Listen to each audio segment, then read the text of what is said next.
At one point in time, either past or present, I have liked all of the wide receivers that I'm going through on this list in today. But what I'm noticing already in underdog drafts for fantasy football in 2024 is that wide receivers in general, as a position group, are really highly valued in these drafts already. And it's understandable why. It's a 3 wide receiver format in underdog. But I do think that there are some guys here that just look like clear landmines to me that you need to avoid overdrafting. And I think there's some guys on this list today that are just overvalued in 2024 fantasy football. And I'm starting out with a guy that this one really kills me to put him on this list because I love everything about him. I loved his father when he was playing in the NFL, and he's one of the best rookie wide receiver prospects I've seen in a long time. But I'm telling you guys, Marvin Harrison Jr. right now, this is a price that I cannot get on board with. As of today, in underdog drafts, he's the wide receiver 9. And look, if it was 2, 3, 4 years ago and wide receiver 9 was going in like the back of the second round or the middle of the second round, I would be a little bit more on board with this. Here's the problem with Marvin Harrison Jr.'s draft price. He's currently the 15th player off the board. So you're having to draft Marvin Harrison Jr. at a early second round value in 2024 fantasy football drafts and underdog.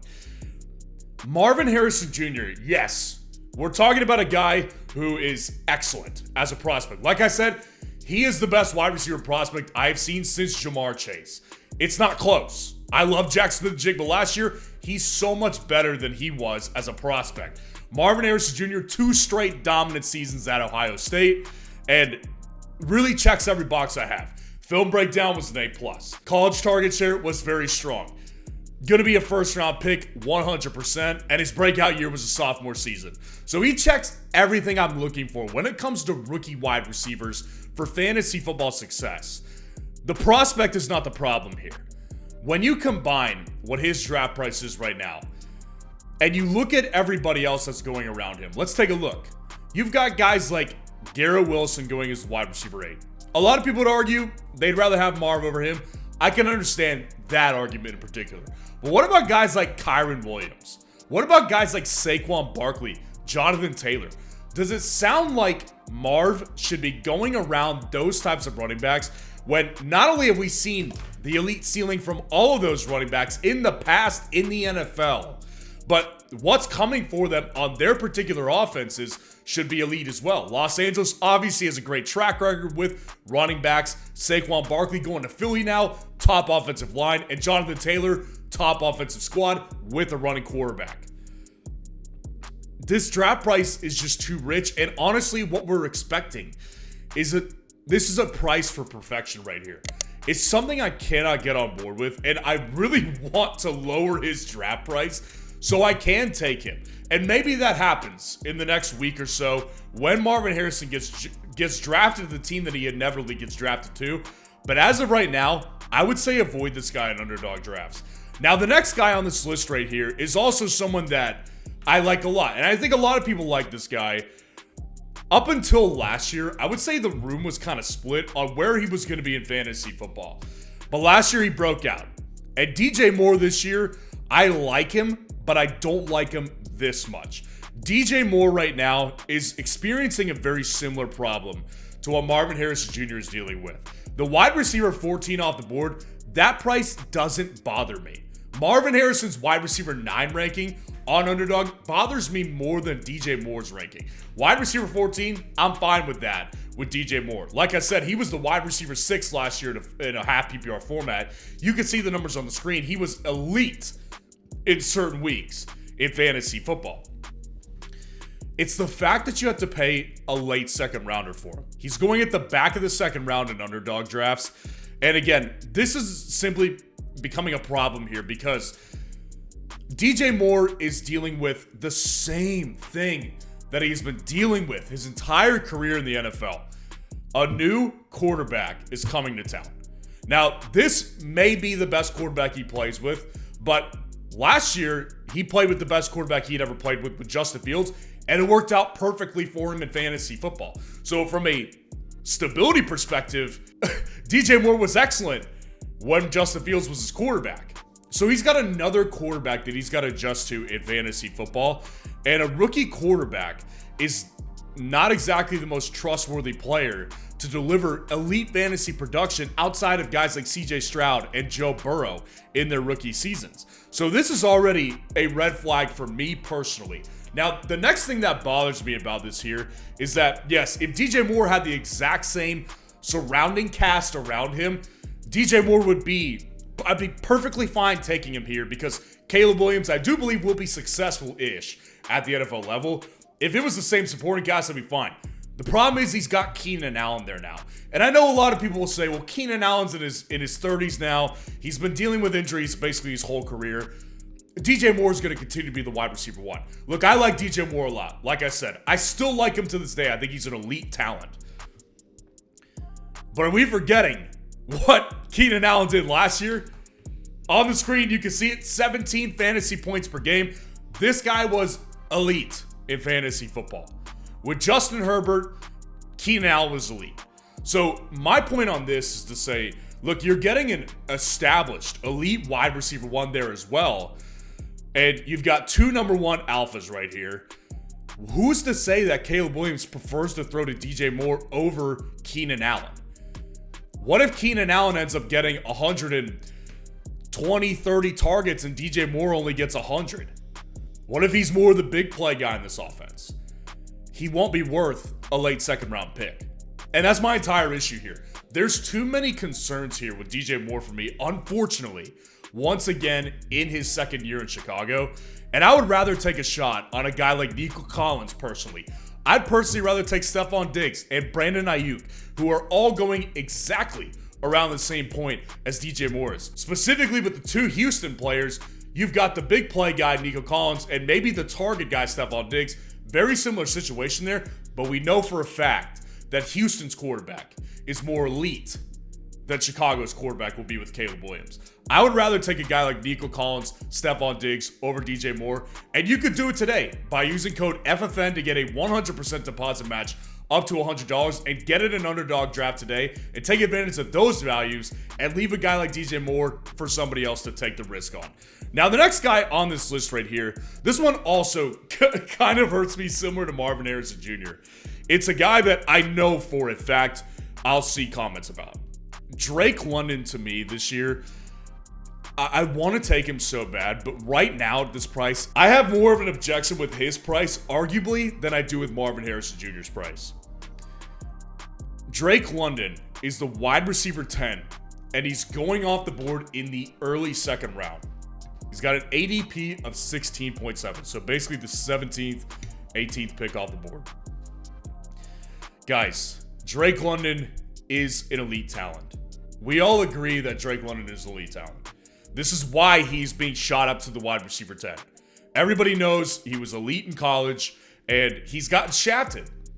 His rookie year and his second year in Atlanta, he got totally shafted. Marcus Mariota, guys like Desmond Ridder last year and Taylor Heineke have been who he's dealt with. You can't put that at Drake London's feet. Now, the first thing I'll say to this is with Drake London, he has not crossed 1,000 yards receiving yet. And and again, it's not his fault, I don't think entirely. But what I will say is worth noting here is that fellow third-year wide receiver Garrett Wilson over in New York, I would argue personally, he's had a much worse quarterback situation, and he has still managed to come out with 1,000 yards receiving both of those years. Zach Wilson, Tim Boyle, Trevor Siemian, Joe Flacco, Mike White, that's been his quarterback carousel. It's even more of a disaster than Atlanta has been.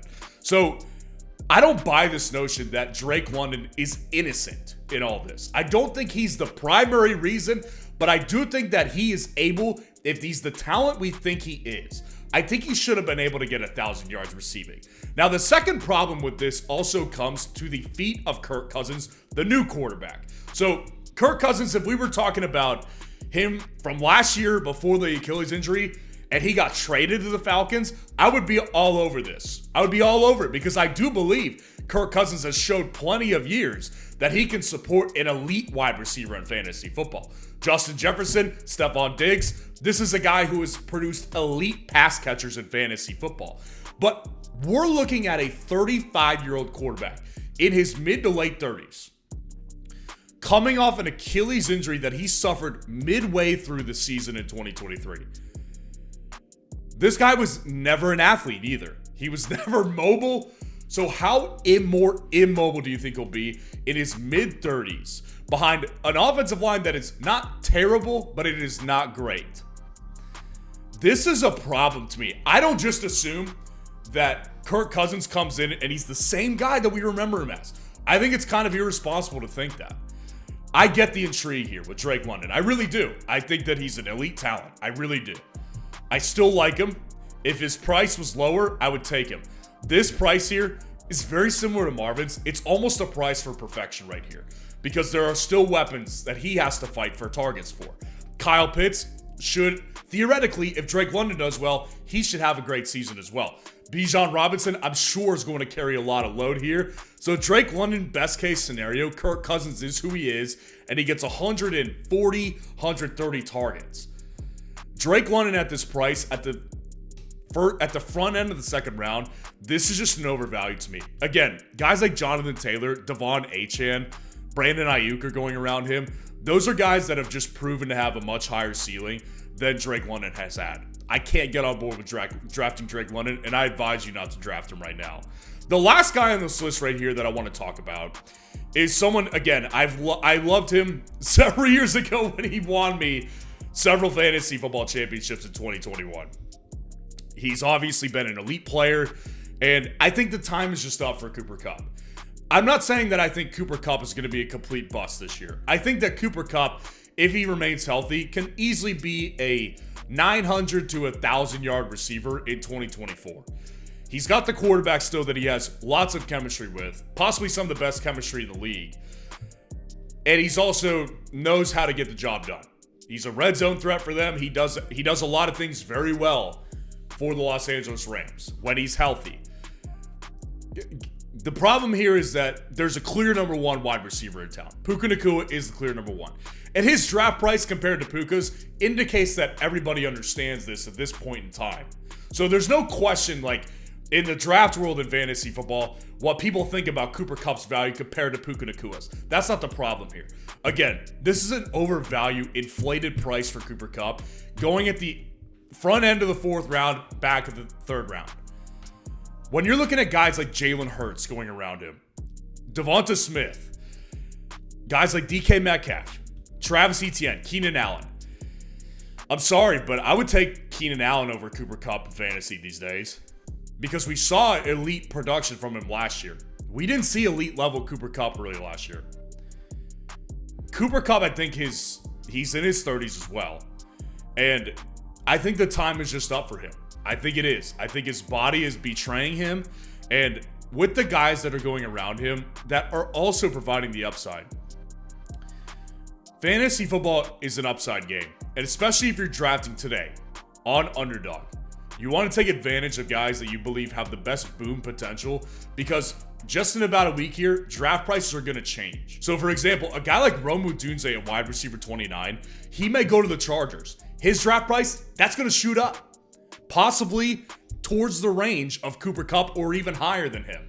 So if you don't draft a guy like Rome Odunze over Cooper Kupp today, it's going to turn out to be a situation where you'll really regret it if you take Cooper Kupp instead of Rome Odunze.